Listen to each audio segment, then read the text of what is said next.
Tapi kalau kalian mau dengar jawaban saya sebagai seorang muslim, nggak ada tuh solution. Dan nggak boleh itu. Israel bisa menjadi kuat walaupun wilayah mereka kecil dan penduduk mereka sedikit. 10 juta orang melawan 2 miliar kaum muslimin. 2 miliar kaum muslimin tetap aja dikencingin sampai sekarang. Percaya agama. Gue percaya Tuhan. Percaya Tuhan. Bahaya percaya agama sekarang tuh menurut gue. Nah, kalau gue punya keyakinan agama itu bisa jadi sumber perang, kayak ini kan dari ilmu gue. Yeah. Dan cara gue memahami. Kalau salah ya maafkan dan luruskan. Betul nggak?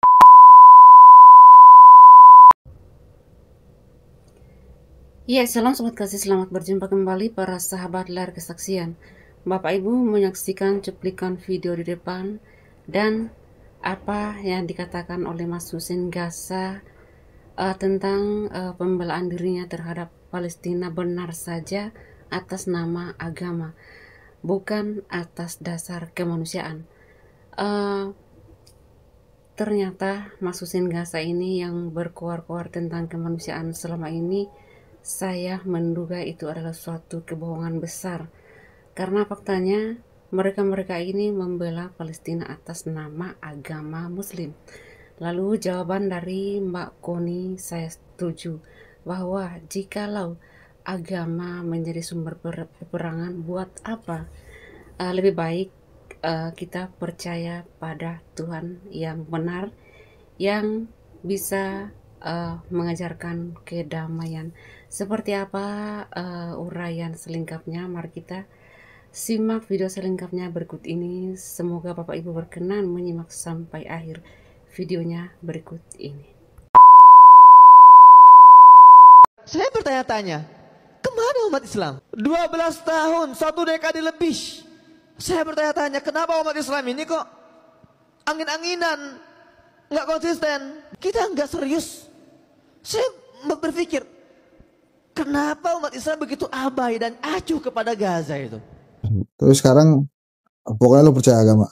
Gue percaya Tuhan. Percaya Tuhan. Bahaya percaya agama sekarang tuh menurut gue. Enggak, tapi memang agama itu ntar gue dikritik lagi. Gue kemarin Enggak karena gue bilang tadi. Gue kemarin ngomongin Nabi Adam gue dikritik. Enggak karena kalau gue punya keyakinan agama itu bisa jadi sumber perang, kayak ini kan dari ilmu gue. Yeah. Dan cara gue memahami. Kalau salah ya maafkan dan luruskan. Betul nggak? Yeah. Tapi kalau pemahaman gue, kalau ternyata agama itu menjadi sumber perang, dan itu ada teorinya gitu kan, ya kita nggak usah terlalu gini. Urusan kita sama Tuhan jadi urusan pribadi aja. Yeah. Lu jangan coba ngurusin deh. Karena kalau agama itu saksinya mesti Tuhan, susah manggilnya. Iya, jangan dipanggil juga. Kalau dipanggil, Ya kalau orang sekarang tuh banyak playing God. Ini karena perintah Tuhan ya, itu kan bahaya. oh iya. Yeah. Mendingan sekarang kita refer buku gua aja, ini perintah rakun ini gitu. Ya, 10 perintah rakun ini. Demi Indonesia yang merdeka sampai berapa? 1000 tahun. Nah, kan gitu. 1000 tahun ya. 10 tahun dong, masa kalau Mas Sriwijaya? Sriwijaya 300. Nggak nyampe ya? 880. Enggak. Sriwijaya 800-an, saya. Bukan 300. Enggak, 889 tahun. Oke, lantas Kita cek lagi. Gua kan di arsip sama siapa? Menurut gua salah satu keajaiban dunia itu Indonesia. Sukunya banyak, pulaunya banyak, bahasanya banyak, jadi satu negara. Itu canggih loh kita sebetulnya itu. Gue nggak tahu apakah canggih, apakah kita betul-betul adalah bangsa yang diberkati setelah Israel mungkin Indonesia. Cuman kalau Israel tulis di Bible, Iya. bangsa pilihan Tuhan. Tapi de facto Indonesia itu bangsa pilihan Tuhan. Tapi lu jangan GR dulu. Lama-lama Tuhan pegel ngadepin lu kalau kayak gini caranya. Ngerti nggak lu? Nanya iya. Oh ya? Iya. Oh, itu dia. Kita spill. Agama lo apa sih? Agama gue ke Tuhan yang Maha Esa. Maksudnya? Ya gue coba Tuhan aja. Mau Tuhannya lagi ada di gereja gue sembah, Tuhannya ada di tempel gue sembah, Apa Tuhannya ada di pohon gue sembah. Agnostik? Boleh lu sebut agnostik. Oh gitu. Kalau gue yang penting percaya Tuhan. Enggak, tapi aslinya apa? Asli lahir brojol terus apa tuh? Gitu. Anak brojol nggak punya agama dong. Oh ya enggak, tapi dikasih sama Islam. ya. Terus sekarang pokoknya lo percaya agama. Gue percaya Tuhan. Percaya Tuhan. Bahaya percaya agama sekarang tuh menurut gue. Enggak, tapi memang agama itu ntar gue dikritik lagi. Gue kemarin Enggak karena gue bilang tadi. Gue kemarin ngomongin Nabi Adam gue dikritik. Ya karena kalau gue punya keyakinan agama itu bisa jadi sumber perang, kayak ini kan dari ilmu gue. Yeah. Dan cara gue memahami. Kalau salah ya maafkan dan luruskan. Betul nggak? Yeah. Tapi kalau pemahaman gue, kalau ternyata agama itu menjadi sumber perang, dan itu ada teorinya gitu kan, ya kita nggak usah terlalu gini. Urusan kita sama Tuhan jadi urusan pribadi aja. Yeah. Lu jangan coba ngurusin deh. Karena kalau agama itu saksinya mesti Tuhan, susah manggilnya. Iya, jangan dipanggil juga. Kalau dipanggil, Ya kalau orang sekarang tuh banyak playing God. Ini karena perintah Tuhan ya, itu kan bahaya. oh iya. Mendingan sekarang kita refer buku gua aja, ini perintah rakun ini gitu. Tapi masih ada yang berpikir bahwa gerakan kita untuk Palestina sebatas gerakan mendukung kemerdekaan Palestina saja, kemanusiaan saja. Nanti dia akan nyesel. Kenapa? Padahal nanti, suka tidak suka, mau tidak mau, mereka akan sadar entah kapan waktunya bahwa gerakan yang sedang kita lakukan ini gerakan untuk mengubah arah peradaban dunia. Bukan hanya bicara masalah dua negara Palestina dan Israel. Ujungnya bukan hanya pada seluruh negara-negara dunia mengakui Palestina, bukan. Makanya saya kalau ditanya, Ustadz, gimana menurut antum tentang two state solution, Ustadz? Gimana menurut antum penyelesaian Palestina, apakah setuju atau enggak? Banyak di antara kita menjawab pertanyaan ini buru-buru. Saya nggak setuju two state solution. Saya setuju. Hei, berpikirlah sistematis. Gini maksudnya, kamu mau saya menjawab dari personal saya sebagai seorang warga negara atau seorang muslim? Karena beda jawabannya. Jawaban saya sebagai seorang warga negara Indonesia terkait masalah solusi Palestina beda dengan jawaban saya sebagai seorang muslim. Karena masing-masing itu sudah punya jalannya. Maka kalau saya menjawab sebagai seorang warga negara yang taat peraturan sebuah negara, dan ketika akhirnya Palestina diakui oleh PBB, diketok-tok, Palestina merdeka, Israel mengakui Palestina, selesai. Tapi kalau kalian mau dengar jawaban saya sebagai seorang muslim, nggak ada two state solution. Dan nggak boleh itu. Karena itu menyalahi akidah saya. Makanya respon terbaik bagi seorang muslim ketika bicara ujung perjuangan ini adalah dia harus mengupgrade kualitas dia sebagai seorang hamba, sebagai seorang manusia, sebagai seorang akademisi, sebagai seorang dokter. Karena itulah yang akan akhirnya membawa dia masuk dalam sela-sela barisan terdepan perjuangan pembebasan Masjidil Aqsa. Jadi orang Israel bisa menjadi kuat walaupun wilayah mereka kecil dan penduduk mereka sedikit. 10 juta orang melawan 2 miliar kaum muslimin. 2 miliar kaum muslimin tetap aja dikencingin sampai sekarang. Nggak bisa ngapa-ngapain. Nah, saya mencoba untuk menjelaskan bahwa untuk bisa mengalahkan Israel sebenarnya secara teoritis itu mudah. Kan begini, Israel unggul dalam hal apa? Dalam hal teknologi perang. Mereka unggul dalam IT, mereka unggul dalam media, mereka unggul dalam propaganda, dalam diplomasi, dalam penguasaan teknologi. Nah, 2 miliar kaum muslimin sebenarnya bisa kan mengejar itu.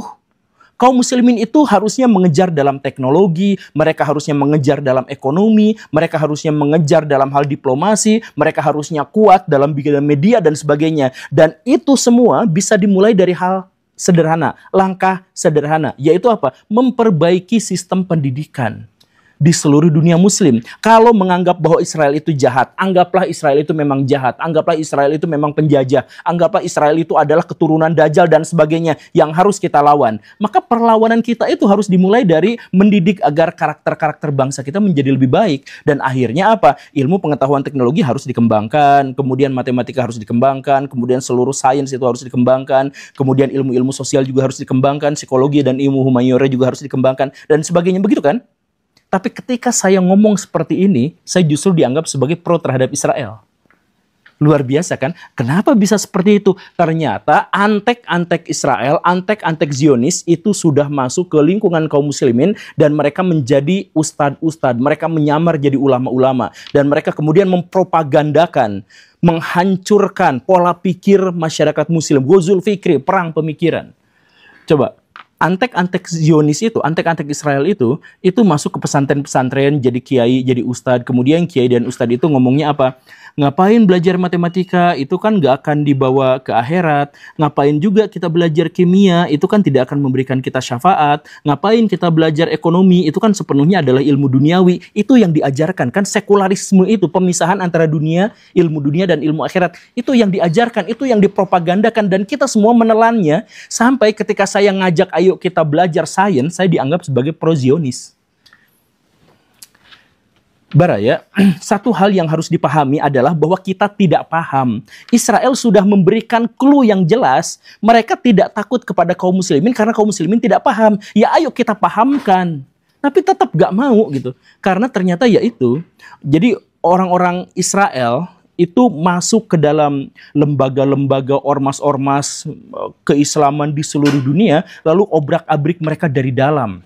Makanya, lihat Kementerian Agama di Indonesia. Semua ada di sana, kecuali agama. Kata Gus Dur. Semua yang namanya intimidasi, persekusi, suap, korupsi dan sebagainya ada lengkap di sana semuanya. Kecuali agama tidak ada di sana. Nah, bagaimana ceritanya bisa seperti itu? Ya karena itu, dengan atau tanpa disadari mereka berjalan, bergerak, berbicara sesuai dengan kepentingan dan keinginan Israel. Mereka gak paham apa-apa. Yang paling jauh mereka lakukan itu adalah membaca kitab kuning terus ya ditafsirkan lalu diperdebatkan begitu. Baraya coba lihat, apakah pelajaran-pelajaran itu berkontribusi terhadap peradaban? Tidak. Bahkan bukan hanya tidak belajar sains, bahkan sekedar berpikir. Berpikir itu kan sebenarnya naluriah manusia. Berpikir itu sebenarnya adalah fitrah manusia. Itu pun dilarang sama ustadz-ustadz, sama ulama-ulama, sama kiai, Gus Habib yang didikan Israel itu. Jadi untuk berpikir ada santrinya yang kritis, dimarahin.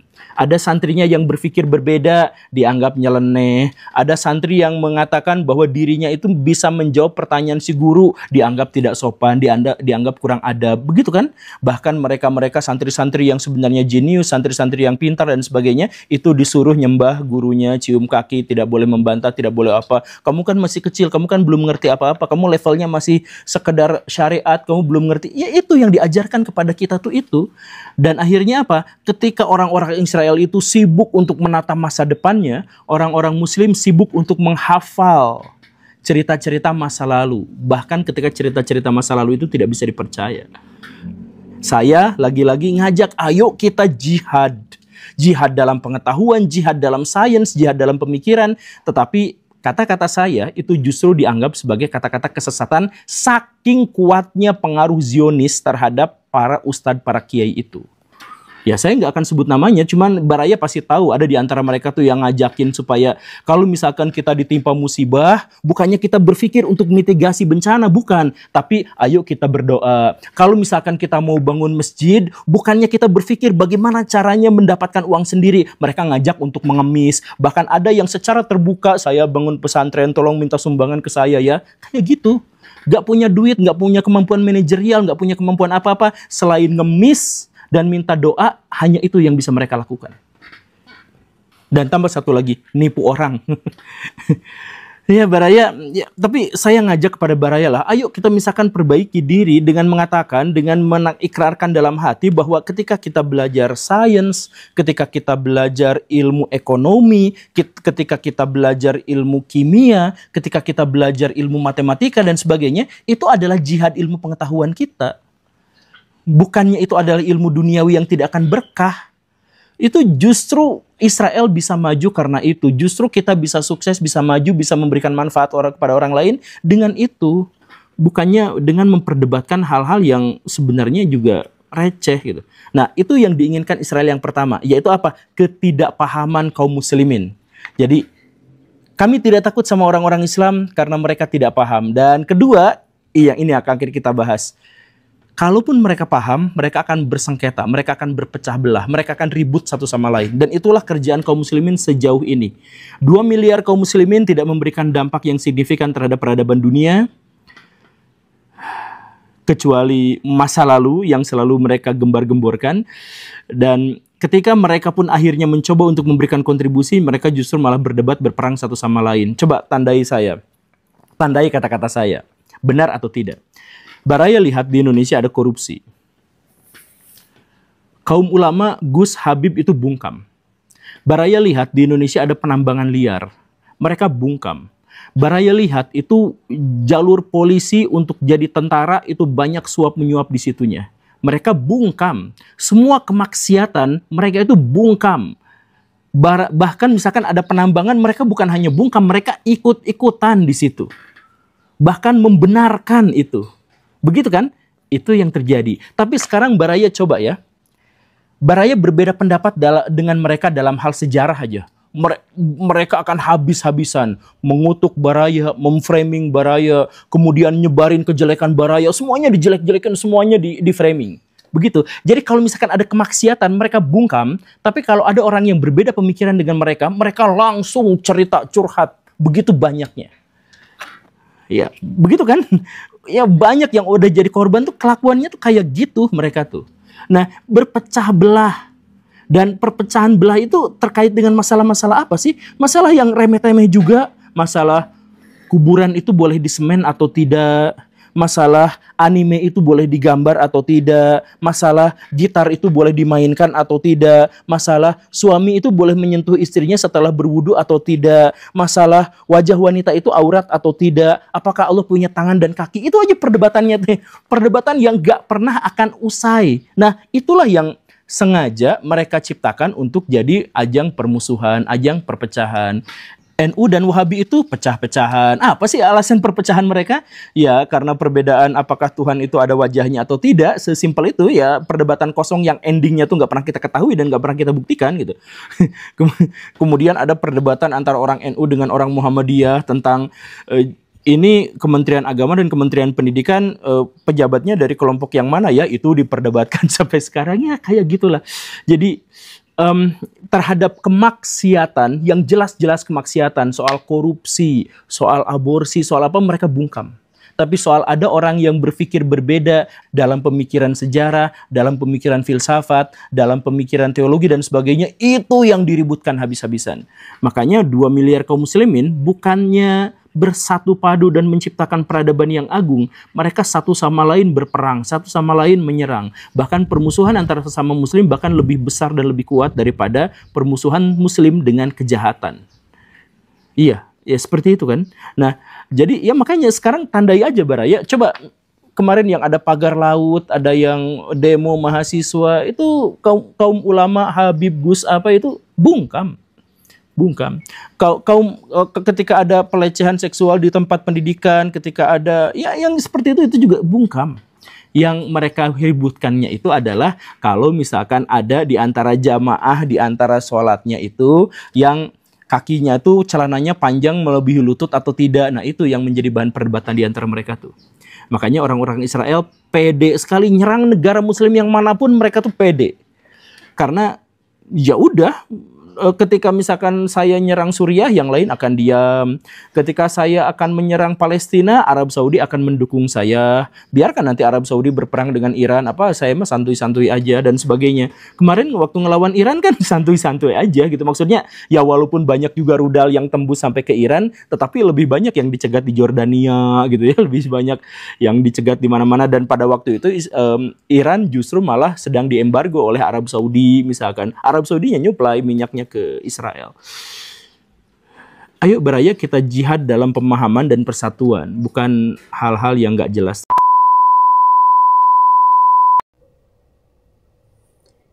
Ya, sobatku yang terkasih, terima kasih sudah menyimak sampai akhir video ini. Dan benar saja bahwa para pendukung Palestina dan juga Hamas, satu saja cita-cita mereka, yaitu ingin melenyapkan tuan rumah, yaitu Israel dan juga orang-orang Yahudi.